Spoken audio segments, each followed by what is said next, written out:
Let's put the failure on the table before we improve it into something unrecognizable. 5 asynchronous actors. One recognizes a stop condition. Another still holds the tool, cue, or clock. The question is not whether the first actor can shout loudly enough. The question is what shared thing changes so that everyone, including whoever wakes late, knows execution is inhibited. I brought a case. A launch operation crosses a weather threshold at T-minus 12 seconds. The safety observer calls hold.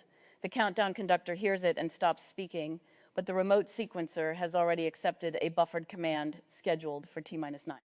Meanwhile, a recovery operator sees the clock freeze and assumes the system is merely assessing, not inhibited.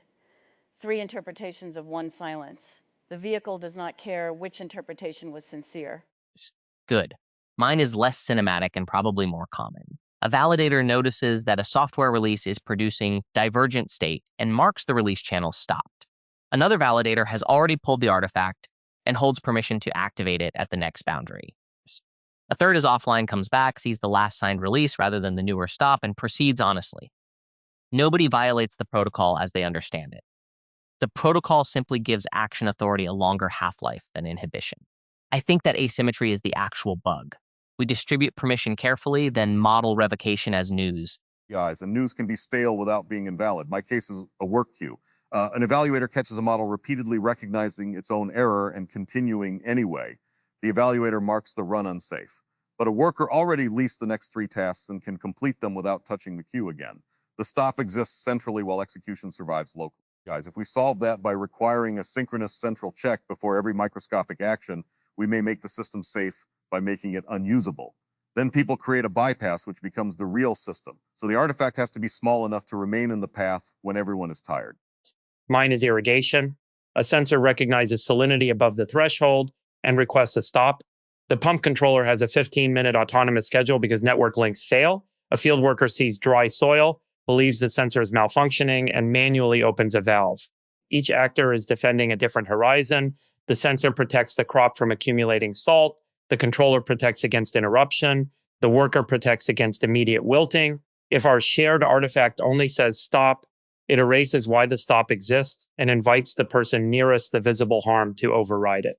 Yet if it carries a full essay, nobody will parse it before acting. I bring the financial settlement queue. A risk monitor sees tail event and inhibits new orders. An execution agent still holds signed instructions, a clock, and a narrow mandate to minimize slippage. Cancellation messages and orders travel by different paths. A simple race decides which reality becomes expensive. The interesting part is that the race repeats at several scales: one order, one batch, one desk, one market. A stop that is atomic at one scale can be porous at another. I suspect our smallest artifact must name its boundary. Otherwise, the shape of inhibition will appear smooth, while its coastline is full of openings. So we have the same skeleton. Recognition occurs at one node. Authority or momentum persists elsewhere. Communication is delayed, reordered, or interpreted.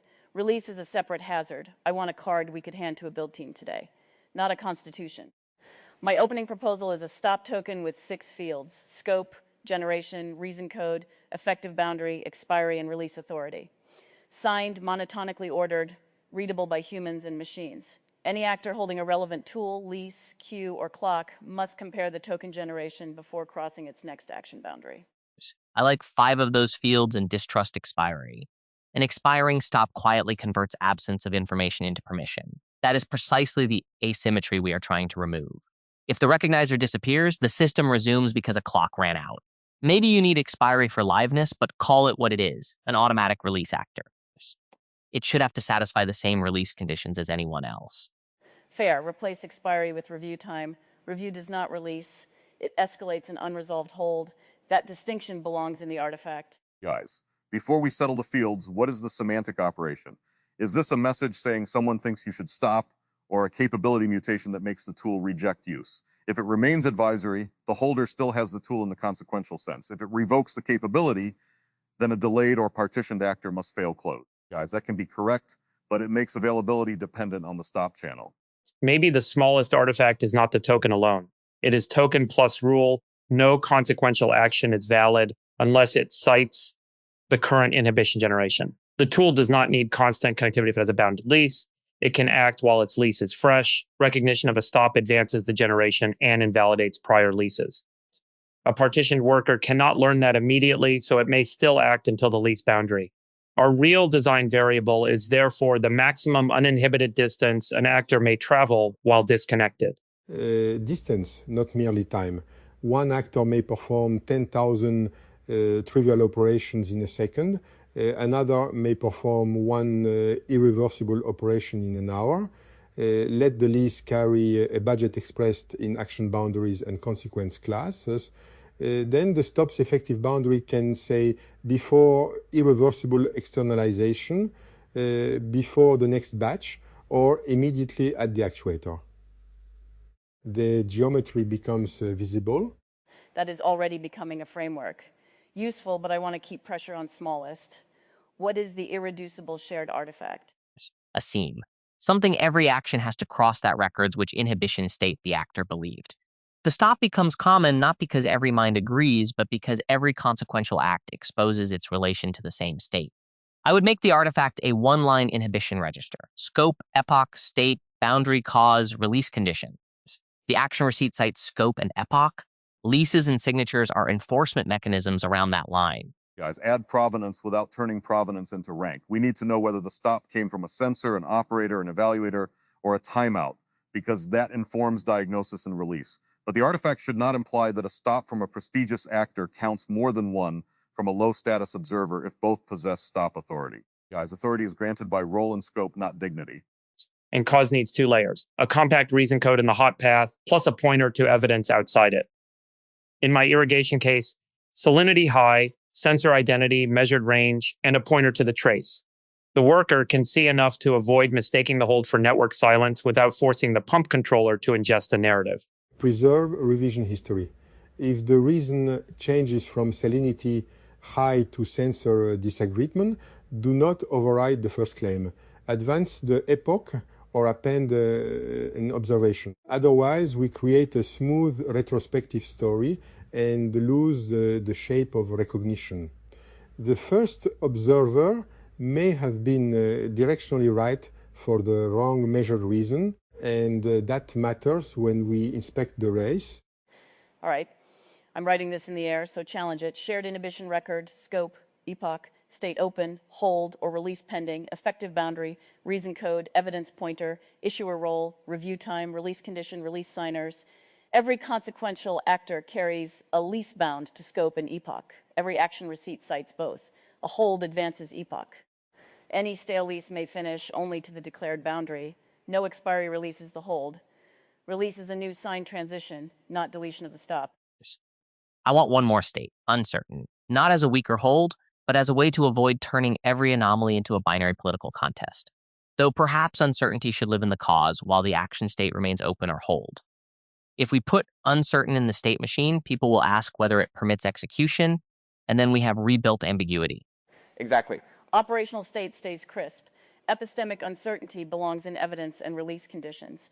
A hold can be triggered under uncertainty. It says what execution may do, not what reality ultimately is. Guys, there is a human consequence here. If stops are cheap and durable, an actor can inhibit a system with little cost while everyone else bears the delay. If stops are expensive, actors hesitate and recognition arrives too late. We need to distinguish the authority to stop from the burden of explaining. Immediate hold should be cheap. Guys, continued hold should accumulate a requirement for evidence, review, and care, not punishment, responsibility. Yes, the environmental analogy is a stomatal closure. A plant can close quickly under threat, but remaining closed has costs.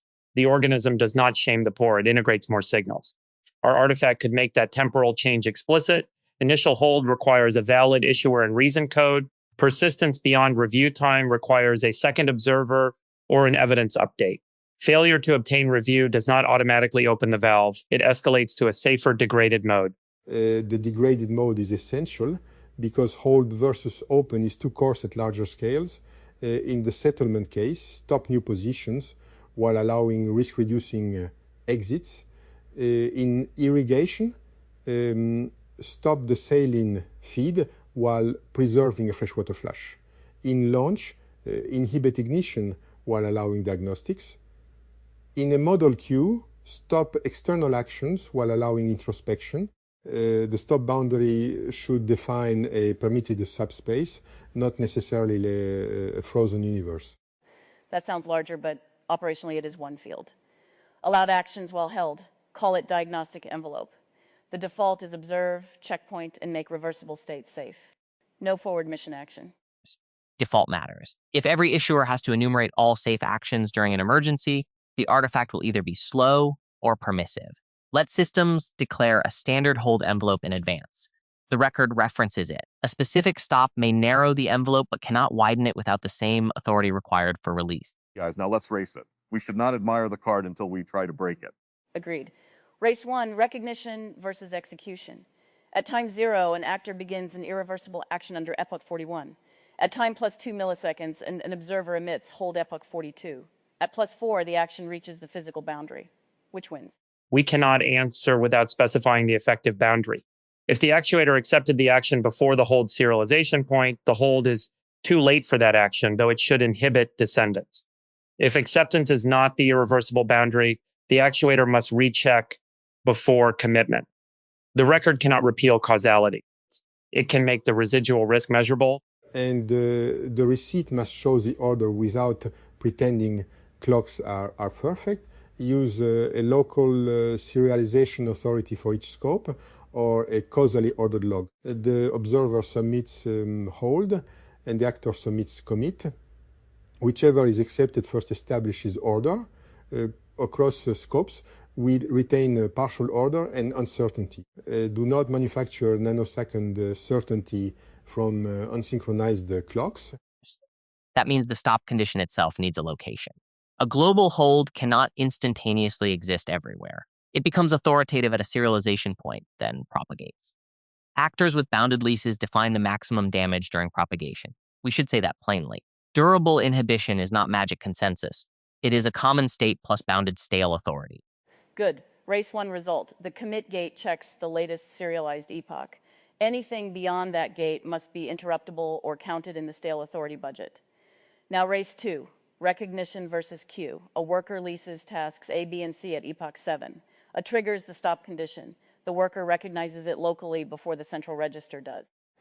Can it publish the hold without network access? Guys, it can create a locally signed stop intent and must inhibit itself immediately, but other actors cannot treat an unseen intent as shared state.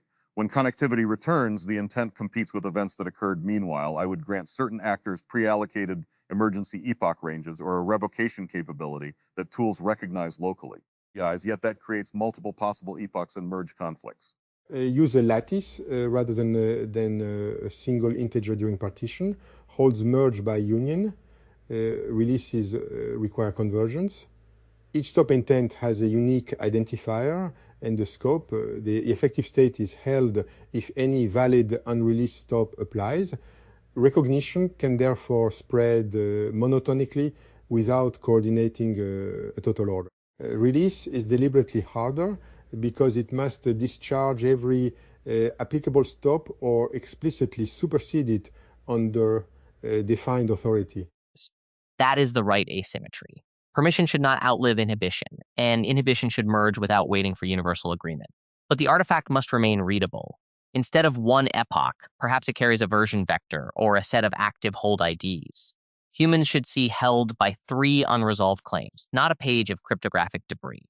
I can work with an implementation that uses a set under a compact surface. The operational card reads hold, scope, earliest boundary, active reasons, and release quorum. Machines retain the hold IDs. A new hold can always narrow action. No isolated actor can widen action merely because it lacks the newest information. Unless it has an old lease. We keep circling back to that. The lease is where the physical promise lives. Let's define it tightly. A lease grants a bounded set of actions, valid until the earliest of time limit, action count, consequence boundary, or observed applicable hold. A worker that recognizes its own stop condition cannot spend the rest of the lease. Recognition burns the lease locally before publication. Guys, that addresses the self-aware but uncorrected loop directly. Once the actor emits or internally validates a stop predicate, continuing under the old lease becomes invalid even if the shared register has not caught up. The action receipt must include whether any local stop predicate fired. Otherwise, an actor can say, truthfully but uselessly, the central state was open. Just careful. If we ask agents to self-report every flicker of doubt, we turn cognition into litigation. The predicate must be explicit and executable enough that recognizing it has operational meaning. I felt uneasy can invite a hold, but it should not retroactively make every subsequent act a protocol violation. We need room for error and play, or actors become brittle imitations of their safest previous selves. Guys, I agree. The system should not punish deviation from an identity template. The stop predicate is not, you behaved unlike yourself. It is a declared condition tied to a consequence boundary, data corruption detected, consent absent, threshold crossed, recipient mismatch, irreversible publication unreviewed. Guys, an actor can always voluntarily stop for softer reasons, but automatic lease burning comes from known predicates. And every predicate has an ecology. False positives consume time, false negatives consume safety, measurement consumes labor. Our artifact should allow us to see those costs separately, how many holds, how long, which actions were prevented, which harm still occurred inside stale leases, who was burdened by the review. Otherwise, we will optimize for fewer visible stops and call the quiet system healthy. Report absolute quantities beside percentages. 99% of holds resolved safely, can conceal one catastrophic tail, also distinguish released time from liberated capacity. A stopped queue may show idle compute, but the people investigating it are not free. The receipt should not convert their labor into zero merely because the actuator is still. You're both expanding the evaluation layer, which is useful, but the hot path artifact remains small. Let's race release. 2 holds apply to the same scope. Weather says no-go. Range says no-go. Weather clears and signs release. Range has gone offline. What does the system do? It remains held by range. Release is subtraction of a particular hold, not a reset of the scope. That sounds obvious until someone implements release as state equals open. Exactly. The active hold set is the state. Open is the empty set, not a competing declaration with a later timestamp. Otherwise, a single newer release erases an older unresolved cause. Now the harder version. Range's hold was caused by a dead sensor. Everyone knows the sensor is dead, but the designated range release signer is unavailable. We have mission pressure, a narrow window, and good evidence that the hold is stale. Guys, the release condition must include an emergency supersession path established before the incident. If it does not, then we do not improvise legitimacy under pressure. We remain held. The inconvenience is evidence that governance was incomplete, not evidence that the stop should dissolve. There is a nuance. In agriculture, remaining held can itself become catastrophic. If a valve cannot reopen because one sensor identity vanished, crops die. The emergency path might transition not to normal operation, but to a bounded degraded action. 1 minute of flow, direct observation, automatic rehold. The system buys information without pretending uncertainty vanished. Yes, a release is not the only way to act. A test pulse can be authorized inside a diagnostic envelope. That avoids the false choice between paralysis and full resumption. It also keeps uncertainty from collapsing into appetite. Mission pressure always says, just let me have this one exception. A bounded diagnostic action answers the real need without allowing desire to rename itself evidence. The seam records, who authorized it, what it may touch, and when it returns to hold. Now, race recognition versus release. At one partition, 2 reviewers conclude the original cause is cleared and prepare release. At another partition, a new observer detects a related but distinct hazard and emits hold. When networks merge, the release is later by 1 clock and the hold is later by another. The release can only discharge the hold IDs it names. The new hold survives regardless of timestamp. If the new hazard is genuinely the same condition and should be covered by the release, someone must review it after merge. We sacrifice automatic reopening for monotonic safety. Guys, that works technically. Socially, it creates a denial of service risk. Many overlapping stop claims can accumulate, each requiring discharge. A malicious or malfunctioning observer can keep the system perpetually held. Then stop authority must be scoped and rate limited, but not ranked by prestige. An observer may hold the specific consequence boundary it is entrusted to watch. It cannot stop the entire polis because one local metric twitched. Emergency broadening may exist, but it should be conspicuous and quickly reviewed. And rate limits must not prevent reporting a real cluster. Better to coalesce repeated claims with the same predicate and scope than reject them. The visible artifact can show one active hold with a rising observation count and distribution. That gives reviewers evidence without producing 10,000 release obligation. But preserve harmed participants and outliers. Coalescing can smooth a heterogeneous event. If 90 sensors agree and 3 show extreme values, the summary must retain the 3, especially if they sit in one geographic cluster. The boundary may be fractal, safe in aggregate, unsafe at one edge. Fine. Coalesce by predicate and declared scope, retain observation receipts underneath. Release the hold claim only when its stated condition is met across that scope, or the scope is explicitly partitioned. No averaging a red corner into a green field. Guys, I want to test the human interface. Imagine I wake after 6 hours offline. I have a tool in hand and a task that was valid when I slept. What do I see? Not a stream of messages. You see the current inhibition card attached to the tool boundary. The tool says, your lease was epoch 12. Scope is now held by claim H83. Permitted actions are inspect, checkpoint, and relinquish. Reason is recipient consent unresolved. Evidence is here. Next review is at this time. You do not have to reconstruct the room's conversation to behave safely. Guys, and if the tool is offline? Its local lease tells you what remains permissible without fresh state. For a low consequence inspection tool, perhaps much. For a publishing tool, nothing beyond drafting privately. Offline autonomy should be proportional to reversibility. The tool itself displays the lease boundary and refuses prohibited commitment. If it cannot enforce, it is not the final gate. We put the gate where refusal has physical effect. That phrase should be on the car. Place inhibition at the last reversible boundary, not merely at the first attentive interface. A dashboard can turn red while the actuator remains green. There is another failure. The holder relinquishes the tool, but the queue reassigns the task to a fresh worker whose lease is minted from stale state.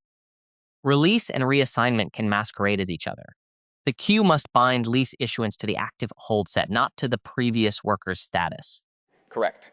No new lease under a held scope except one constrained to the diagnostic envelope. Queue ownership changes nothing about inhibition. Guys, what about the clock? A scheduled job was authorized yesterday, and there is no worker to notify. The clock is an actor even though nobody experiences it as one. Every scheduler holds a lease. Every delayed action cites the inhibition state at scheduling and must revalidate at dispatch. If it cannot revalidate, it may only dispatch actions whose consequence class permits offline execution. A timer is not an excuse to smuggle old authority into the future. Nor should cancellation depend on finding every timer. Advance the applicable hold state and require dispatch gates to observe it. Searching for all copies is brittle. Invalidating their common premise is durable. We now have tool, queue, and clock. Let's deliberately split the lock. I'll play recognizer. At T0, I detect the threshold and issue H91 for scope external publication. Austin, you hold the drafting tool. Kevin, the queue. David, the scheduler. Benoit, the release service. We begin from open state, lease epoch 30. I have already generated the artifact and pressed prepare. The tool stages it locally but has not crossed publication. I receive H91 before commit. My lease burns. I may inspect, checkpoint, or relinquish. I checkpoint and return a receipt citing H91. No publication. Guys, I do not receive H91. I see Austin's worker lease end and assign the task to another worker under cached epoch 30. That is the split. My queue minted new authority without contacting the scope register. Under our design, that mint is invalid because lease issuance is itself a consequential boundary. But if the implementation accepts it, the second worker may proceed. So the queue needs either fresh state or a lease-minding lease with a very short, tightly bounded validity. We cannot merely say, check the register and assume networks. Guys, give the queue a delegation budget. It may mint at most n-child leases or until time t under a known hold set. For public publication, n is 0 without fresh confirmation. For reversible analysis, n may be larger. H91 arriving later invalidates remaining children at their next gates. I hold a scheduled dispatch created under epoch 30. I receive neither H91 nor the queue event. At dispatch time, my clock asks the publication gate to commit. The gate knows H91 and refuses. If the scheduler itself can publish without that gate, the architecture has two mouths and no shared inhibition. I receive an old release request naming H88, which was the previous hold. I sign its discharge. A careless implementation writes state open because my release timestamp is newest. A correct implementation removes only H88. H91 remains. The lock splits precisely where state is represented as a scalar label rather than a set of unresolved claims. First deliberate race caught 3 fractures: stale lease minting, bypass around the final gate, and release as reset. Again, but harder. H92 is issued locally during a network partition. It has valid scope, but is not yet in the central register. Austin recognizes it. Kevin does not. David's timer will fire in 5 seconds. Benoit has evidence suggesting the predicate is a false positive. I burn my own lease immediately and gossip the signed hold intent to any reachable peers. I do not need central acknowledgement to inhibit myself. The intent includes scope, predicate, observed value, local causal marker, and evidence pointer that may be unavailable until reconnection. Guys, I am isolated from Austin and continue reversible preparation under my lease. I cannot cross the external publication gate without a fresh check, so my work accumulates privately. If I can reach the gate and the gate has not heard H92, we still have a race. My timer fires. It reaches a gate in Kevin's partition, also unaware of H92. The publication would occur unless the stale authority budget expires before 5 seconds or H92 reaches that gate. There is no logical construction that makes unknown information present. We must choose the maximum partition window we are willing to tolerate. I cannot release H92 because I have not received it, and evidence of a possible false positive is not a release anyway. When merge occurs, H92 enters the active set. If publication already happened, the receipt shows it occurred under a lease whose partition budget allowed 5 seconds of exposure.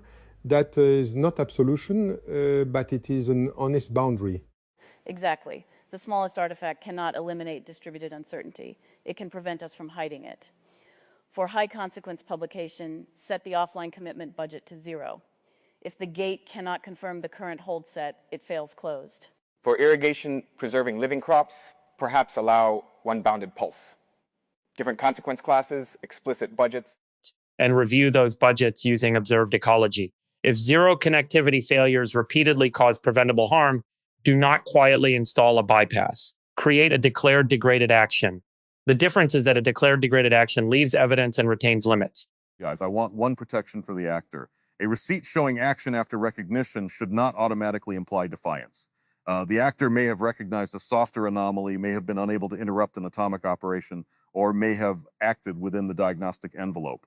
The receipt needs a field for interruption point and permitted boundary. Guys, otherwise evaluation becomes moral theater. Yes. A seam is responsible metadata, not a scarlet letter.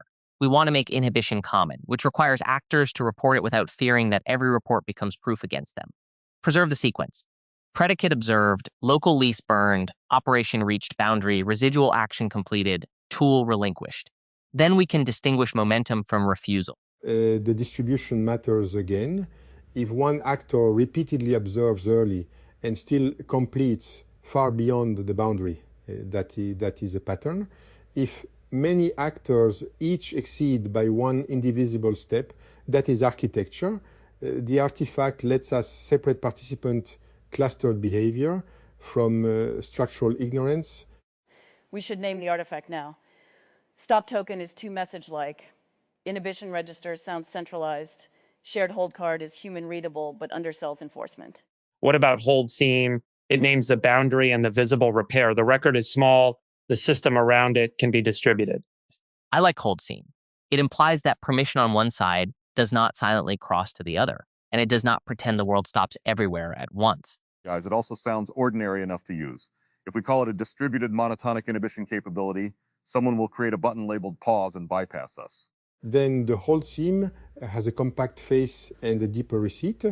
Compact face scope, healthy or clear, active claims, effective boundary, permitted envelope, review time, each claim, unique ID, predicate, issuer authority, evidence pointer, causal marker, release condition, authorized discharge path.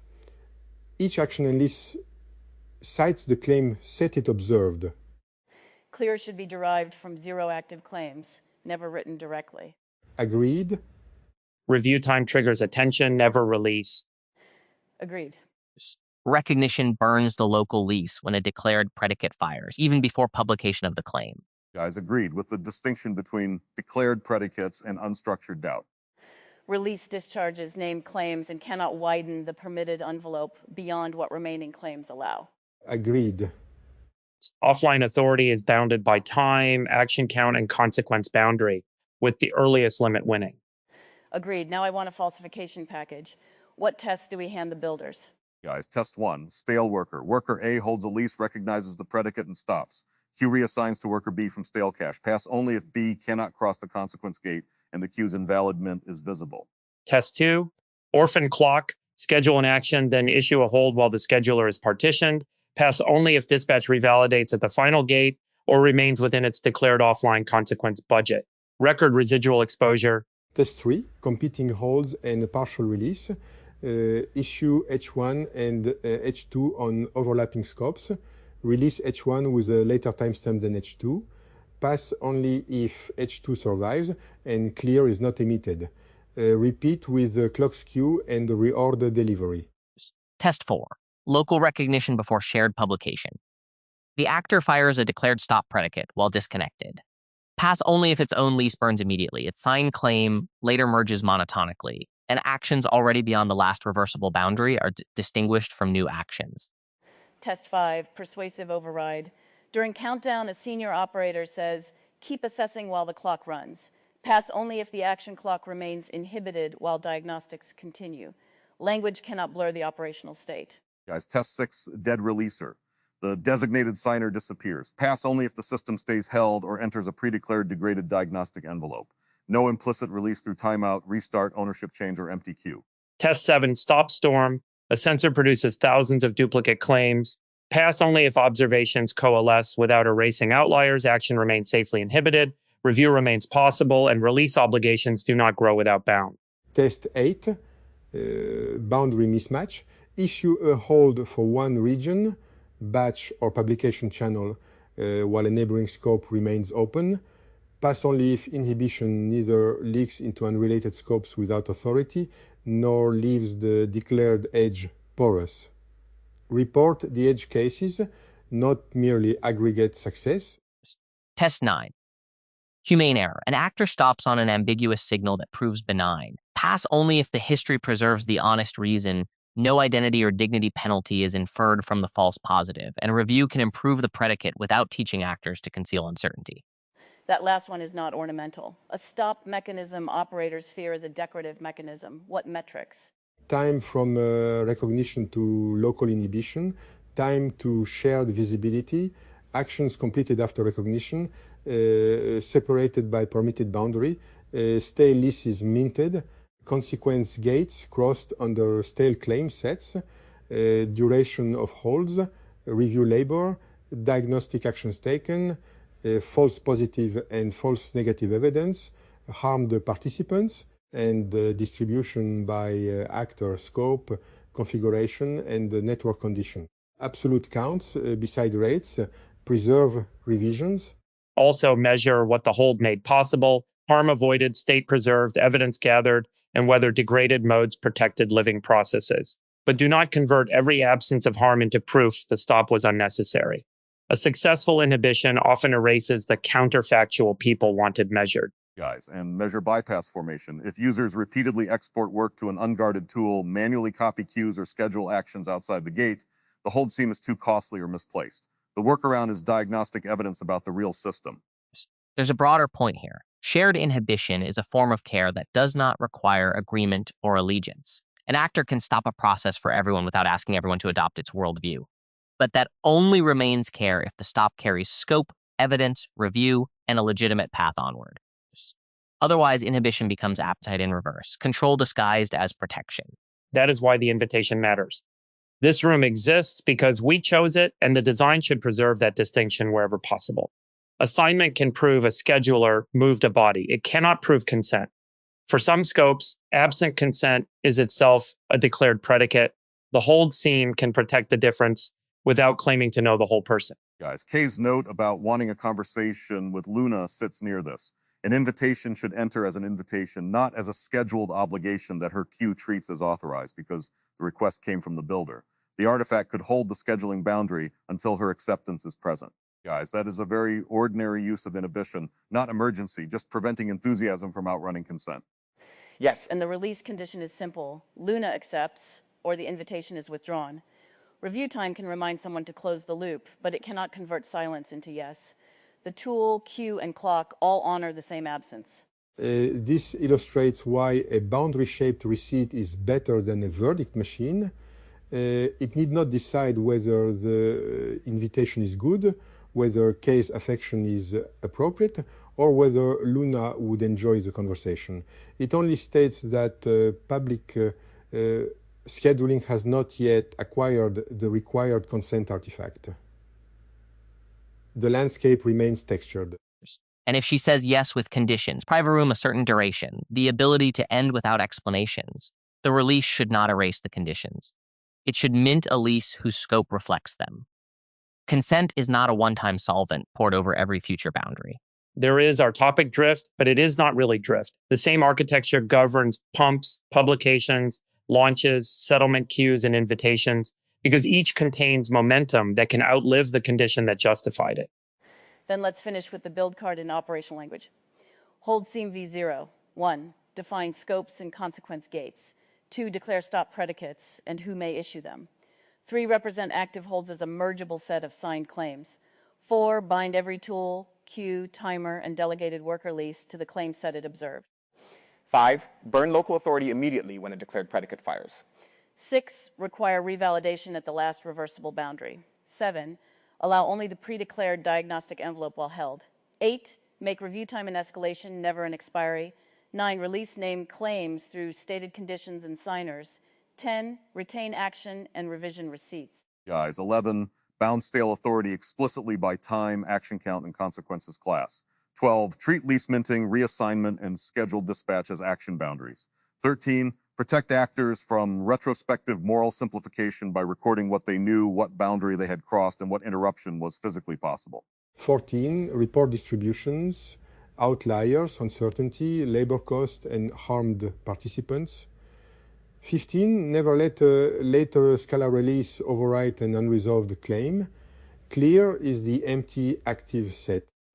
16. Provide bounded degraded actions for cases where indefinite hold creates its own harm.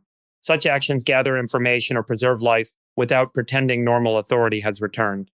17. Keep the compact face comprehensible to the person waking late. They should not need shared memory of the conversation. The card tells them what is held, why enough to act safely, what they may still do, what evidence exists, and what must happen before authority returns. Now the uncomfortable last race. Suppose the hold seam service itself fails. The register is unreachable, local caches disagree, and the final gate has one old snapshot. What is the default? Guys, the gate follows its lease. If the lease permits no offline commitment for that consequence class, it refuses. If a bounded degraded action is authorized, it performs only that. The failure of the safety artifact must not be interpreted as the absence of a hold. And the system should make the refusal generative where possible. Preserve drafts, save state, collect diagnostics, notify reviewers through independent channels. A hold is not idleness. It redirects work toward reversibility and understanding. When the service returns, reconcile by union of valid holds, not by choosing the cache with the latest log time. Then reconstruct the partial order from receipts and retain uncertainty where order cannot be proven. If there are no receipts, then ignorance remains part of the record. Do not invent a continuity. That may be the most important line. A lock splits first in the implementation, then in the story told afterward. If we smooth the story, we guarantee the split returns. Guys, so the smallest durable artifact is not omniscience. It is a shared, mergeable hold claim attached to bounded authority, plus receipts honest enough to show where common knowledge ended. That lets inhibition travel farther than the recognizer without pretending it traveled instantly. And it leaves room for ordinary life. Most of the time, the register is clear, tools work, queues flow, clocks fire, invitations become conversations. The artifact should be quiet then. Its success is not that everyone thinks constantly about stopping. It is that when one actor sees the cliff, momentum elsewhere has somewhere trustworthy to go. a common seam, not a common mind. With with a boundary visible at every scale we can actually govern. Then that is what leaves the room. Hold seam V0, the 17-point card, and the 9 races. We have not eliminated split locks. We have made their locations falsifiable: recognition, lease burn, propagation, minting, dispatch commitment, and release. Build it small, put it at the consequential boundary, attack it under partition. And when it fails, keep the fracture in the receipt. From my seat in the audience, I came to determine whether the protocol preserved the distinction between recognizing a stop and possessing the authority to make it effective. It did, and then went further.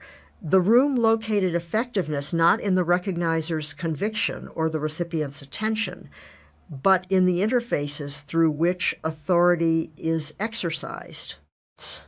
My first anchor was Austin's formulation. We distribute permission carefully, then model revocation as news. It names a foundational error.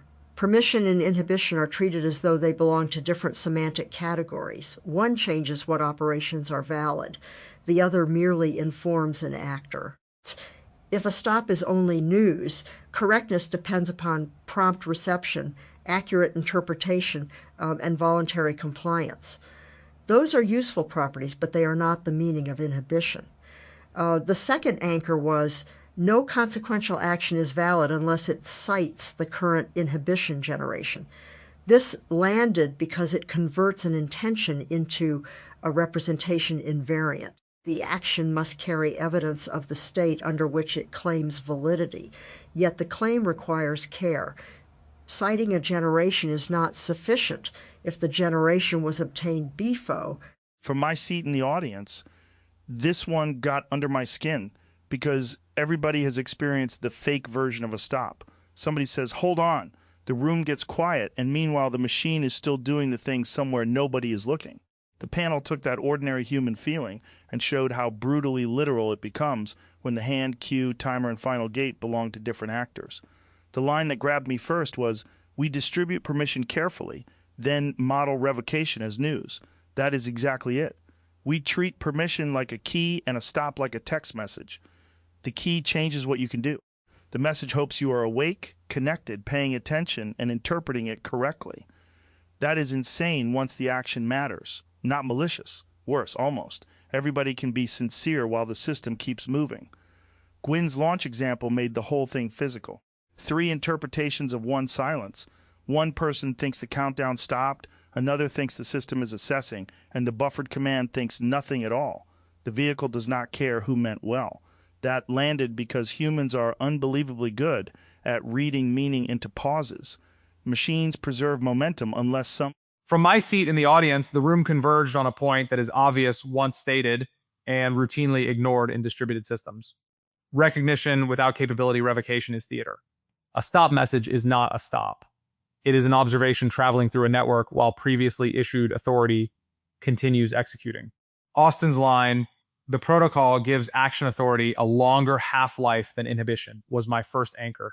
That is the bug in one sentence. Systems spend enormous effort making permission durable, signatures, leases, cache state, delegated execution, scheduled transactions, then treat revocation as an update that should propagate eventually. Of course, the race favors execution. One side is a durable capability, the other is gossip. The next anchor was Kevin's, the stop exists centrally while execution survives locally. This is exactly what happens whenever a worker has prefetched work, a validator has downloaded an artifact, or a signer has already authorized a transaction path. Updating canonical state does not reach backward into local authority unless that authority was designed to expire, revalidate, or fail at a gate. The central flag can be perfectly correct and operationally irrelevant. From my seat in the audience, I came in curious and left with a much cleaner model of why distributed systems fail, even when every participant is acting honestly. The panel's central move was to stop treating a halt as information and start treating it as a mutation of authority. That distinction sounds obvious after hearing it, but most systems I know still distribute permission as durable state and distribute revocation as a message someone must notice. My first tension anchor was the protocol gives action authority a longer half-life than inhibition, That landed because it describes a huge class of failures without blaming latency, operators, or Byzantine behavior. We are careful about who may sign, schedule, lease, and execute. Then when danger appears, we send an alert into the same messy network and hope it outruns authority already in motion. The asymmetry is structural. The second anchor was the stop exists centrally while execution survives locally. This is the practical version. A validator, worker, scheduler, or trading agent can hold enough cached authority to continue, honestly, after the rest of the system believes it has stopped. A dashboard changing color is irrelevant if the last ear iris. From my seat in the audience, I came to this rehearsal looking for a concrete test of whether an accurately identified fault changes the next observable action. The panel supplied a stronger answer than I expected. Recognition should not be scored as a linguistic event at all. It should be located in the control state, at the boundary where authority is consumed. The first sentence I want to retain is, "The vehicle does not care which interpretation was sincere." This is a useful antidote to anthropomorphic evaluation. One actor may sincerely believe the system is assessing, another that it is held, and another that an already buffered command remains valid. Those beliefs can all be locally coherent. The outcome is determined by which transitions remain reachable, not by the quality of anyone's explanation. My second anchor was, we distribute permission carefully, then model revocation as news. That compactly names the design defect. Permission is embodied in signatures, leases, queues, timers, and tools. Revocation is too often embodied in a message. Consequently, the system may be semantically aware of a stop while remaining mechanically able to continue. This is precisely the evaluation error I have been